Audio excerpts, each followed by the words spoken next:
Duncan would not stop grumbling.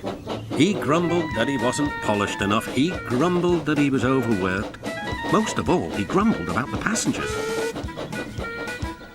"I'm ashamed of you, Duncan," said Skarloey. "Thank goodness Rheneas is coming home soon. Perhaps he'll teach you some sense before it's too late."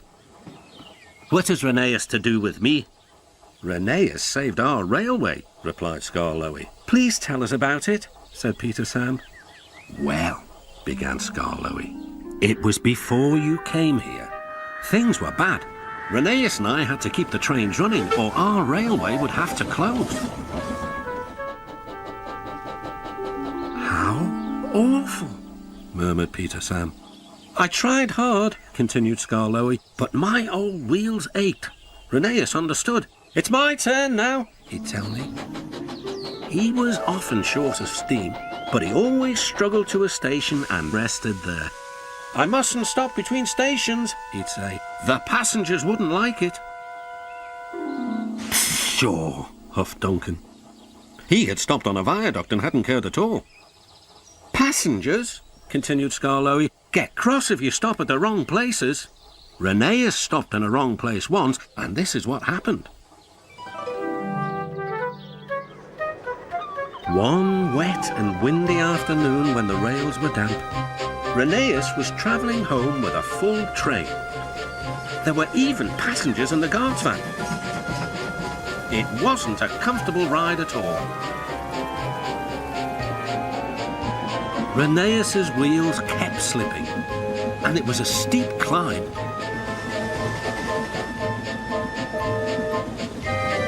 At last, his wheels gripped the rails again.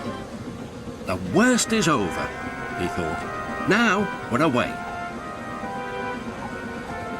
But they weren't. "Ah! I've got cramp!" he groaned. And Rheneas stopped on the loneliest part of the line. His driver examined him carefully. "Your valve gear has jammed. We need to reach the next station. Do you think you can still get us there?" "I'll try," replied Rheneas.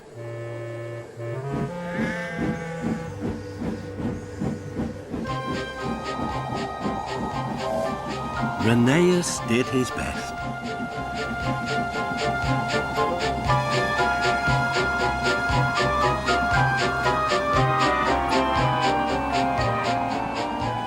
"If I fail," he thought to himself, "the passengers will be cross and the railway will close." Everything blurred. He was really too tired to make another turn of his wheels.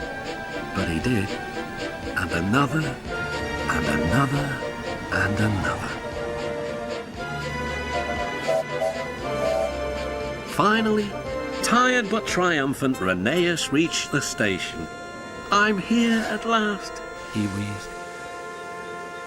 "Thank you for getting us home," said the passengers. "We'll tell all our friends what a fine railway this is."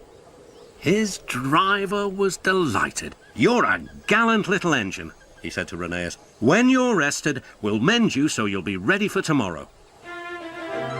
And, smiled Skarloey, Rheneas was always ready for tomorrow. "Thank you for telling us about him," whispered Duncan. "I was wrong. Passengers are important after all." The next day, Rheneas came home. All the engines were there to greet him. Edward pushed his truck to the siding where he was lifted onto his rails.